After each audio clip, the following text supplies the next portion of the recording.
최근 여러분이 읽은 책은 무엇인가요?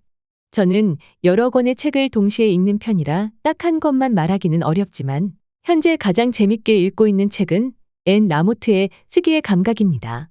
이 책은 몇 년 전에 읽었는데 너무 좋아서 다시 읽고 있습니다. 우리는 왜 책을 읽어야 할까요?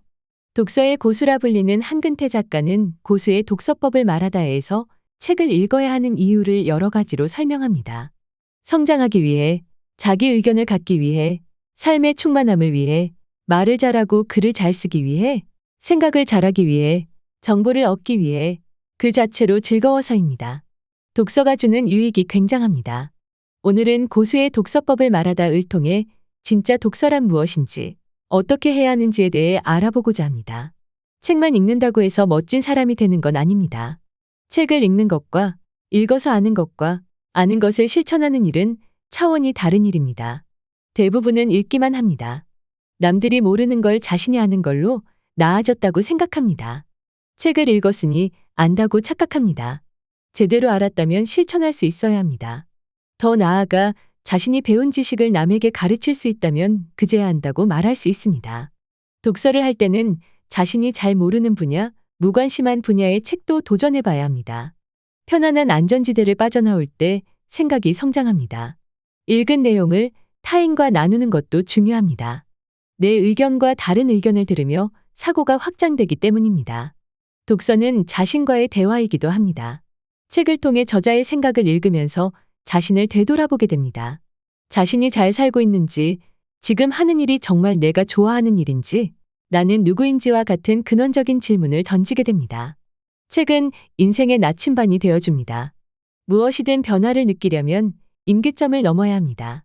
사람들이 독서를 게을리하는 이유는 남들이 좋다고 해서 몇 번 했는데 힘만 들고 재미도 없고 얻는 게 없다고 생각하기 때문입니다. 꾸준히 책을 읽어도 당장은 별다른 변화를 느끼기 어렵습니다. 임계점을 돌파하는 순간 변화가 일어납니다. 저자는 임계점의 기준을 300권이라고 말합니다.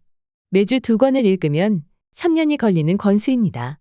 삶의 변화를 원한다면 시간을 따로 내어 몇 년간은 집중적으로 책을 읽어야 합니다. 독서를 할 때 처음부터 잘 읽을 생각을 할 필요는 없습니다. 자꾸 읽다 보면 지식의 거름망이 촘촘해지면서 저절로 이해가 되고 잘 읽혀지는 시기가 옵니다. 일단 많이 읽어야 어떻게 읽을지를 생각하게 됩니다. 처음부터 끝까지 읽어야 한다는 고정관념도 버려야 합니다. 책을 펼쳐 읽다가 재미가 없다면 과감히 포기하고 다른 책으로 넘어갑니다. 책을 읽을 땐 비판적으로 읽어야 합니다. 저자의 말은 저자의 의견일 뿐입니다. 저자의 생각을 의심하고 질문합니다. 읽는 것보다 기억하는 게 더 중요합니다.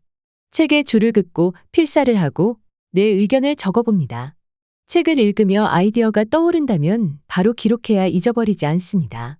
저는 책을 읽을 때마다 한 문장만 건지자라는 마음으로 편하게 읽습니다. 책 내용은 금세 까먹어도 한글 파일에 차곡차곡 모아놓은 문장들은 언제든 꺼내볼 수 있습니다. 좋은 문장은 소리를 내어 낭독해봅니다. 저자가 말하는 가장 좋은 독서법은 눈으로 읽고 손으로 쓰고 입으로 소리내어 읽는 것입니다. 책을 읽은 후에는 책 내용을 사색할 시간이 필요합니다. 음식을 소화하듯 책도 소화하려면 시간이 필요합니다. 책 내용을 음미하면서 그중 하나라도 삶에서 실천해봅니다. 독서를 하면 어휘가 늘어납니다.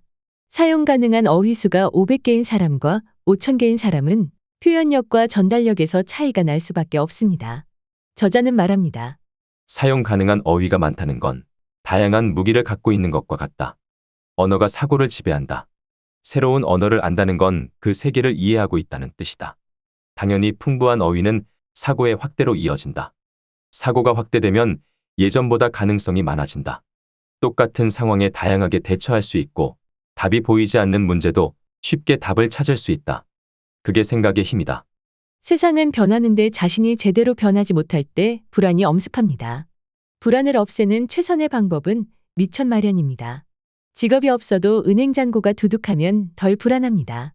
이보다 더 중요한 건 지적 자산입니다. 탁월한 지적 자산을 가지면 덜 불안합니다. 가장 짧은 시간에 가장 적은 돈으로 지식 창고를 채우는 방법은 독서입니다. 오늘 한 권의 책은 고수의 독서법을 말하다였습니다. 구독하시면 좋은 책을 추천받으실 수 있습니다. 작가 이하림입니다. 감사합니다.